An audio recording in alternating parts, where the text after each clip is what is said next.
Hello everyone, it's Miss Darling in the studio.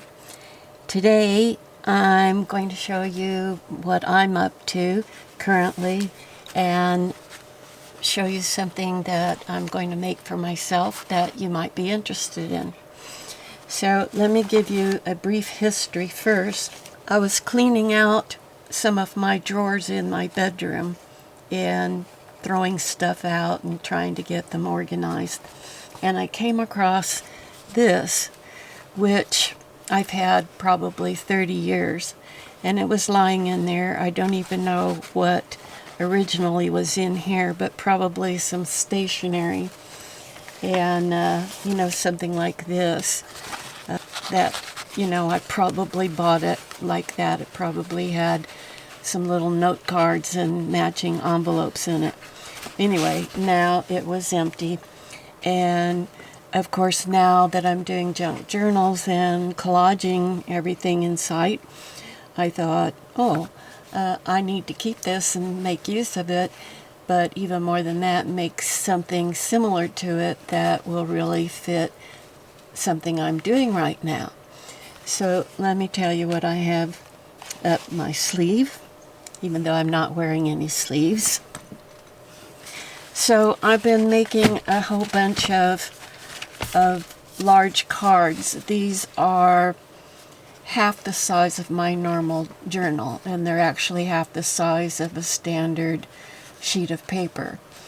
I had all this yellow cardstock on hand that I have no idea how or why I got it. It's too bright to be used for anything that I would do. Anyway, I had a whole bunch, maybe 250 sheets of it or so. So I thought, well, I'm going to use that for the substrate because it's not even going to show, except maybe on the back. Anyway, so I've been cutting them in half, and I've been making cards, and they all have a very natural theme to them. And so this is one of my favorite ones here, and I thought, okay, what in the world can I do with these? Well, I started out thinking that I would make half a page, and then these could be inserted into a journal just by gluing them onto a page in a journal, or stuck in, loose. But I've got so many now, and they wound up being all different kinds of colors. I don't see them going into a single journal because there are just too many different colors. But I wanted, house them some way. And so I thought this pocket idea would be a great way to store these while I'm waiting to think of what I'm going to do with them beyond their current state. So I was looking at this, and it is a really thick piece of handmade paper. I do not know, of course, where it came from, but you can see it's highly textured. And it is thick. It is thicker than cardstock. And it's merely folded over and then glued down on the sides. And so I thought, that's pretty simple. And then a decoration has been added. So I thought I'll, come up with something. I looked through my stash of Japanese papers that I buy, by the sheet. And I found I had this beautiful, thick piece of handmade paper, and it's got leaves embossed all over it. And hopefully you can see those on the video. Anyway, it's a beautiful piece, and it's thick enough. So I thought, well, I just need to make mine a little wider and maybe a little taller if they're going to house these cards.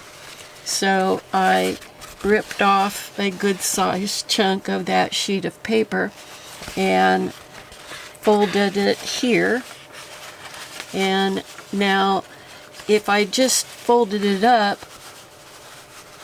on this particular type of sheet, then I get a much different reverse.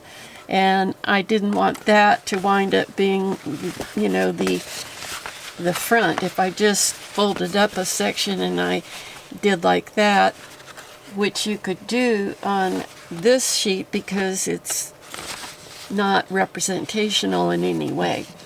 But I have the embossing with the leaves, and so this isn't going to do.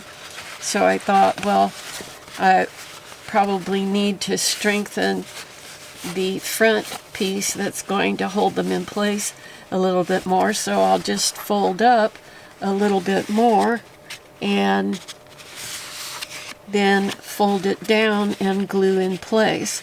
And this way, the you know, the same design that's up here is down below.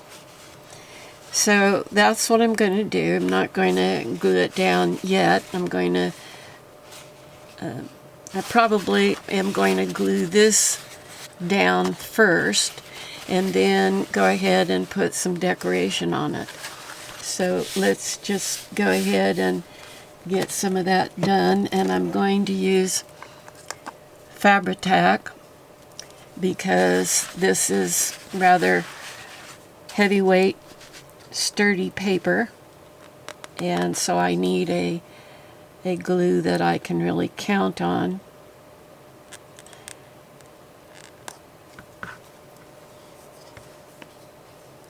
In my original, I had forgotten that it is folded here down the side of the front piece.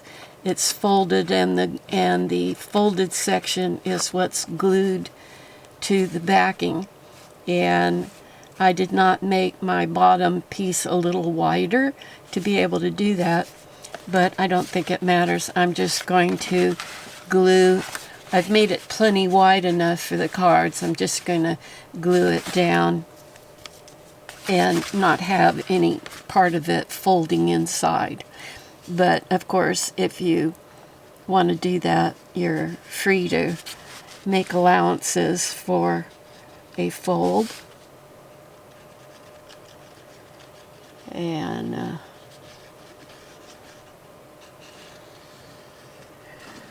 obviously doing the fold is going to, you know, it's going to double the thickness of the front piece, and that's good for extra strength and security. So I'm just quickly gluing, you know, just a whole bunch of this down there, and then I'm going to fold this down so it doesn't, you know, necessarily come all the way down to where it's folded below. I'm okay with that. And so now I got this, and so I was thinking, okay, what am I going to do to decorate it? All of my designs over here on my cards are, their images and everything about them, it is a Japanese style. And so I want to keep that same feeling going. So I tore off this piece from a large sheet that has calligraphy on it. I'm going to use that on the front. So I thought I would maybe put a backing piece of a different color down there and then glue this on top. Puts us about right there. I'm going to rip this section off.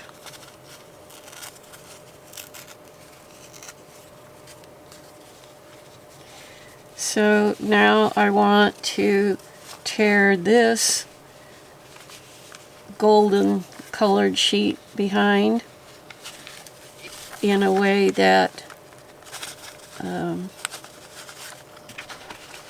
follows the same line of the green paper. And so I'm going to take, if you don't have one of these, it's a really good thing to have. This holds water inside. You could put any kind of colored paint or ink in there, and it has a brush on it. And so one of the ways to easily rip some of this type of paper that is harder, much harder to tear, if you wet it first. We do this sort of thing with napkins all the time, and you wet it first and then it becomes very easy to tear.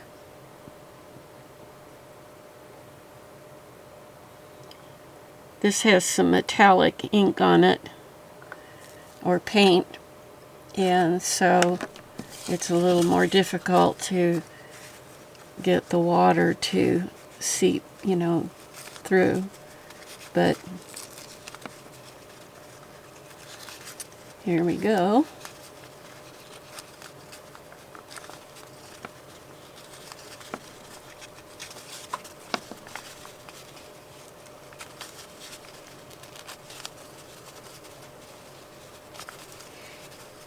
Whenever you have images or text or calligraphy or whatever that is printed on some paper and they're very, very close together, using this method to tear something away from another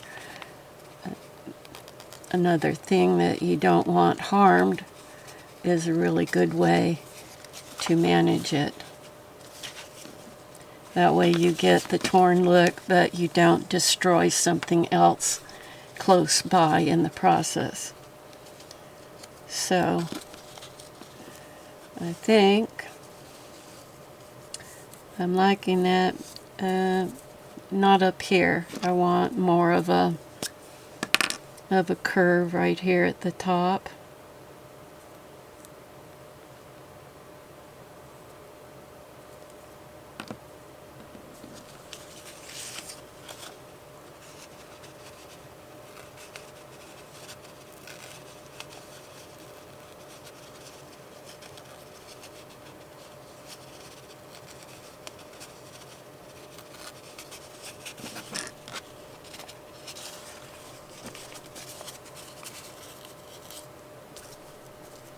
Yeah, I think that it will do us nicely.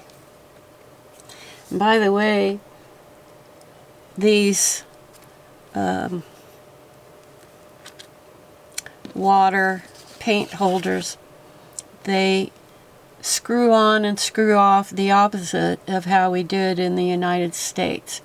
So I imagine they were made in China, and so just bear that in mind. Took me a while to figure that out. I kept trying to turn and turn and turn, and nothing moved, and I thought, goodness gracious, these are a total waste. And then it dawned on me I had to do everything in the reverse.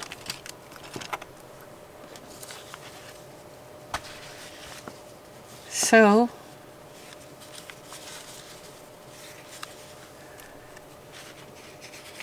I don't want to cover up much of the leaf embossing here in the front, so just doing it here on the side I think works out for me. So I'm going to glue this down.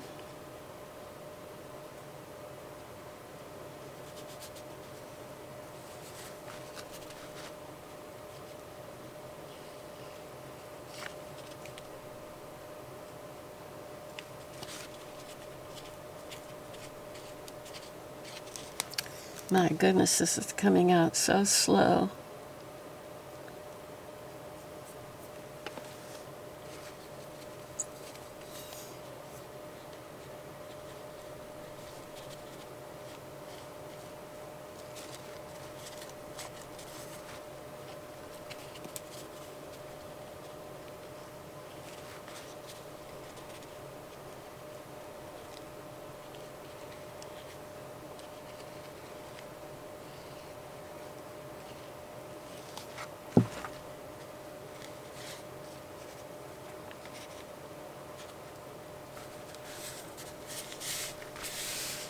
I'm going to let a little bit of the white peek out there on the side.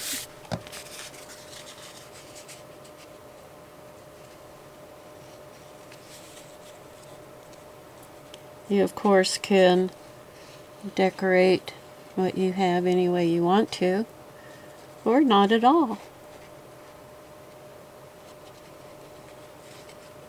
I did toy with the idea of not decorating the front at all.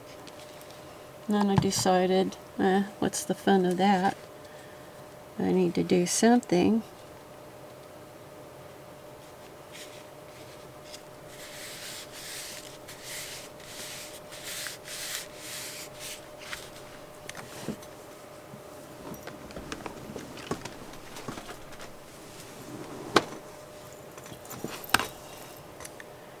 Okay, now if I were to maybe put a dangle of some kind, do I want to do that?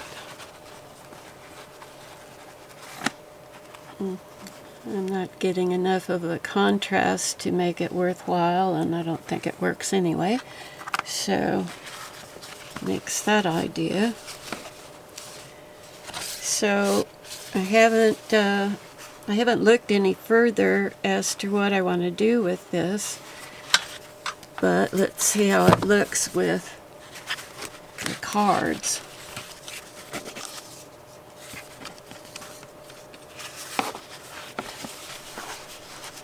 You see how cool that's going to look. So I'm back. I have an idea. I don't know if it'll work or not, but I have a bunch of twigs that I have collected down the street at the park or in my backyard or along the sidewalk. And let's see. This one might work vertically. Or do I want it to go horizontally? It's kind of apropos because our subject matter in the embossing is leaves, so we can take part of a branch from a tree. I think I'm going to break it right here.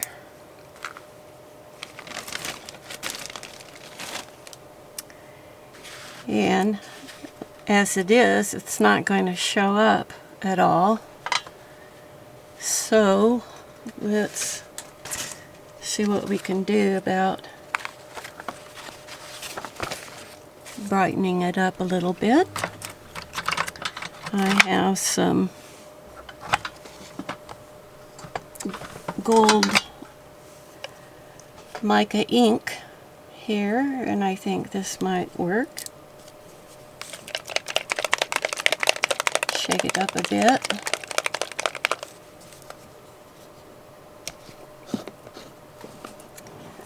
I need to get some tweezers. I'll be right back.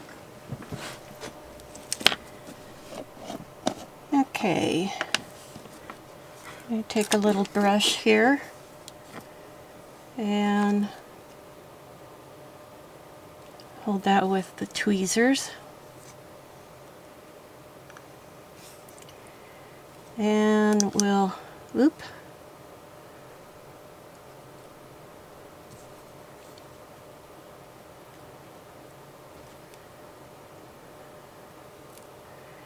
well, I think to begin with I'm just going to hold it. I'll get to the tweezers later.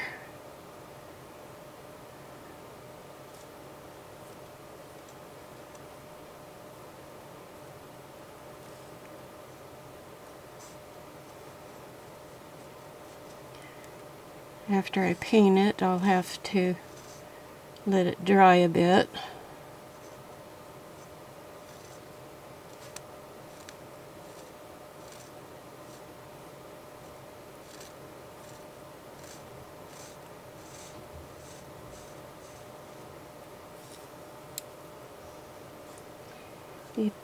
If I had a light enough background, I wouldn't need to do this step. Let's see if it's even going to be worth it. Yeah, I think it'll be worth it. Almost dipped my tweezers in the ink.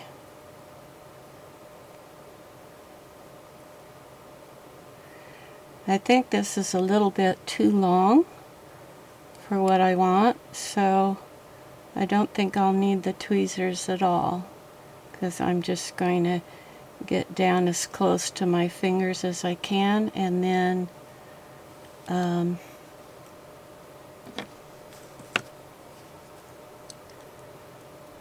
use the tweezers to give me a place for it to stand while it dries. So I will take a break and come back to you when this is dry and show you what I do with it. Okay, this might not be 100% dry, but I'm kind of impatient, and I'm going to shorten it down about right in there.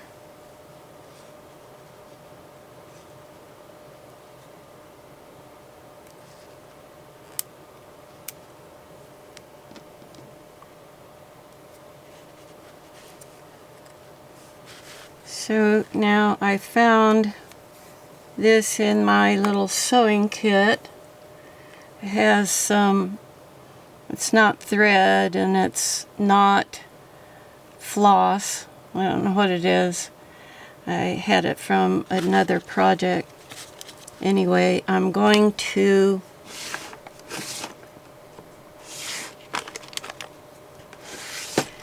I've decided rather than gluing it in place, I'm going to sew it on. And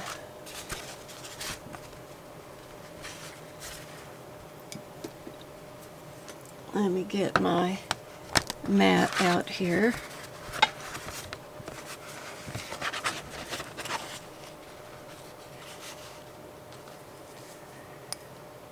So I want to come in here.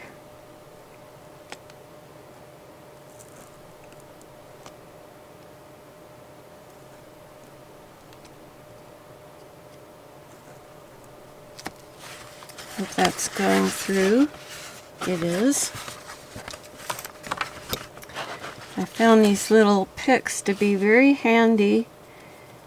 Instead of guessing at where you want to put your needle each time, you can decide that ahead of time and punch holes for yourself.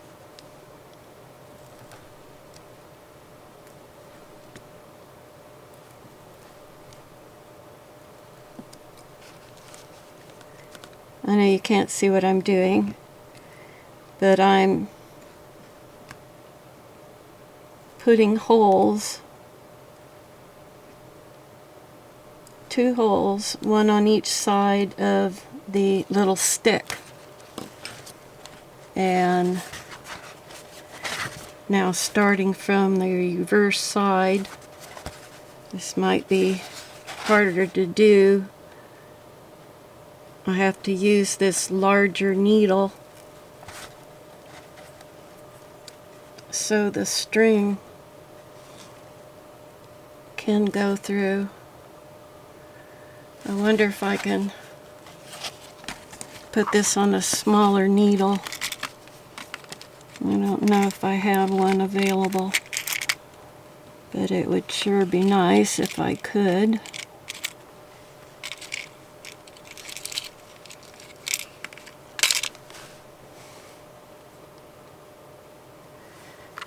I think this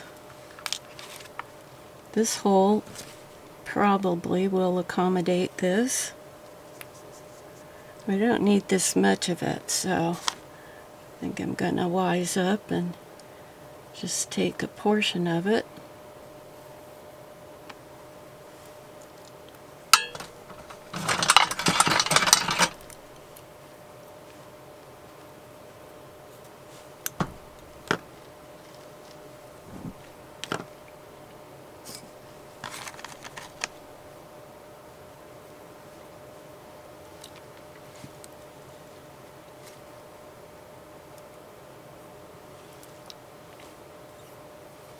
Oh, thought I had it.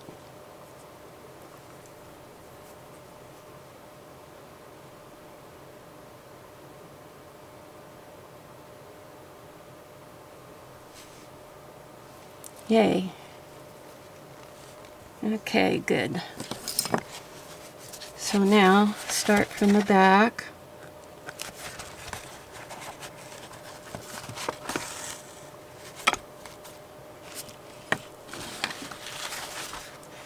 There's my stick.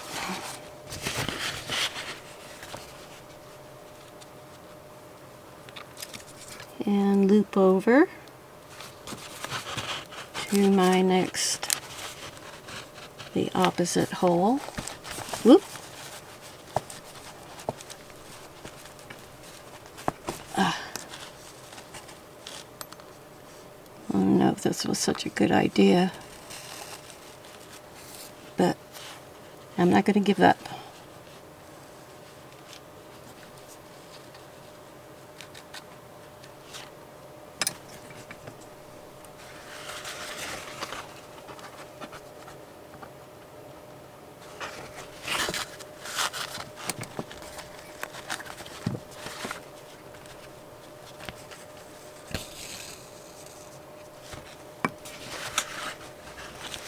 I think I'm going to try doing an angular stitch. Go back down the original hole.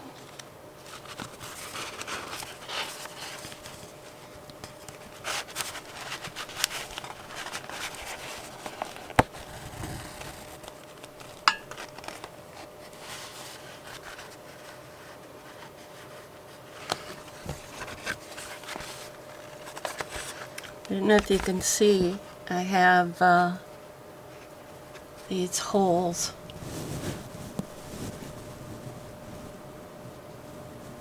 Right here.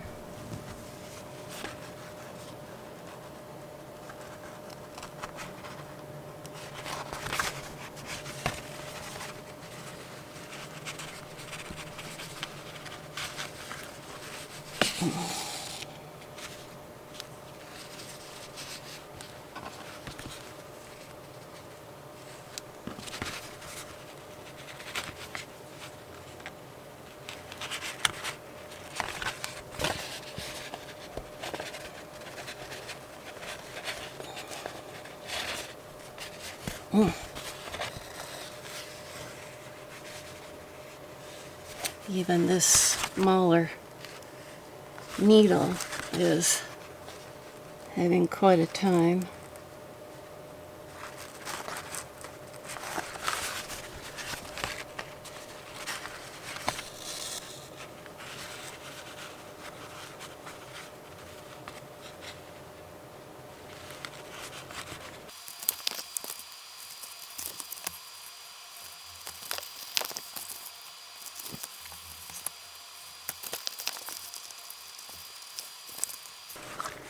My little punch didn't go all the way through some of these last holes. I can just barely see them.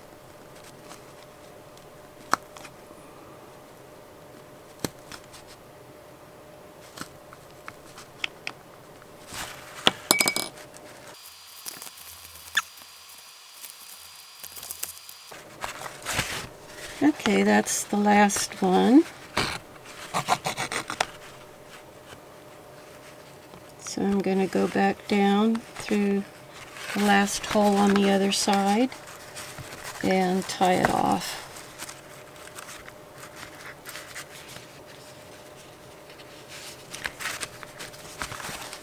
I'm quite happy with this last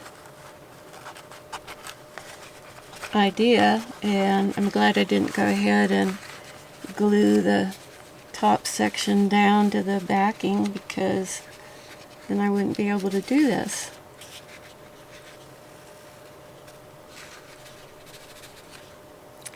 And it's definitely something the Japanese would do in their art.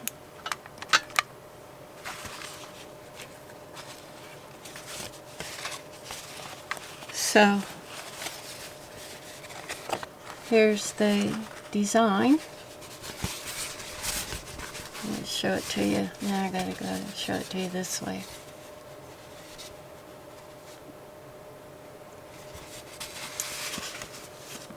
Simple yet effective.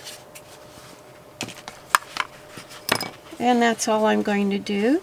So now I'm ready to just glue the sides down, and we are cooking with grease for this little project.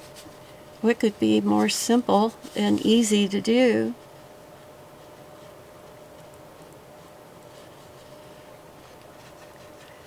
I've got the space to do it, so I'm going to glue about a 1/4 inch section on each side, so it hopefully will be nice and sturdy and not come apart, especially if I put several cards in here. I prefer if they don't fall out some time down the road.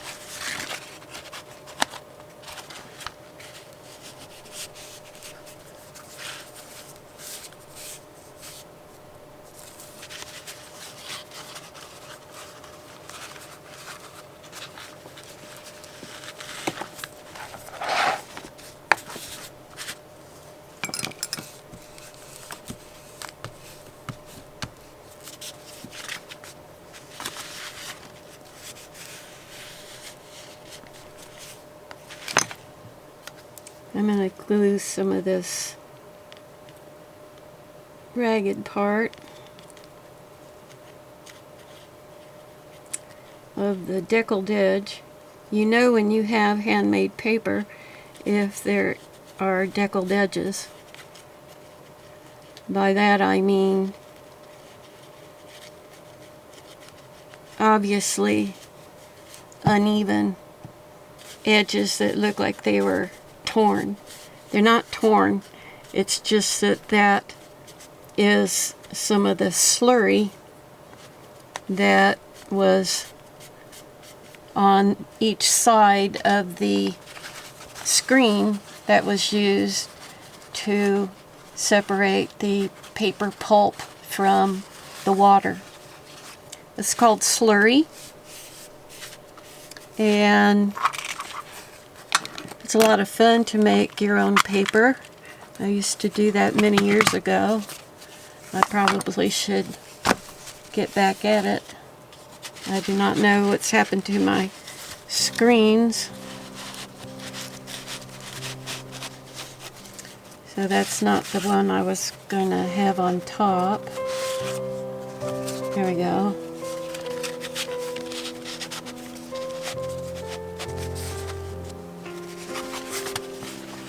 So, there we go. A pouch for your deco cards, your art cards, collage cards, whatever you want to call them, and it doesn't matter what size they are. You can make a pouch to go with any size that you have. And then you could maybe put another piece of, cloth or tape or thick paper back here toward the top and put a hole on each end and attach maybe some jute string or some other string or cord, and then hang your pouch on a wall. Or you can, sit it up like on an art stand that's big enough to give the back full support, and let it sit on a table or your desk or something.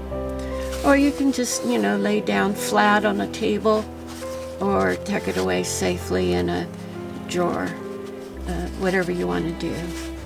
But I'm pleased with how this came out. It's very simple. It has a lot of interest, but it still kept the simplicity of the Japanese style, and it's perfectly suited to go with my cards. And that will be it. Hope you enjoyed this, and Give the video a like if you find the content helpful and useful to you, and share it with people you know. I'd appreciate it. And by all means, if you're not a subscriber and want more ideas like this, subscribe to the channel. Thanks for being here. I appreciate it very much. And with that said, this is Miss Darling calling this a wrap. Bye-bye.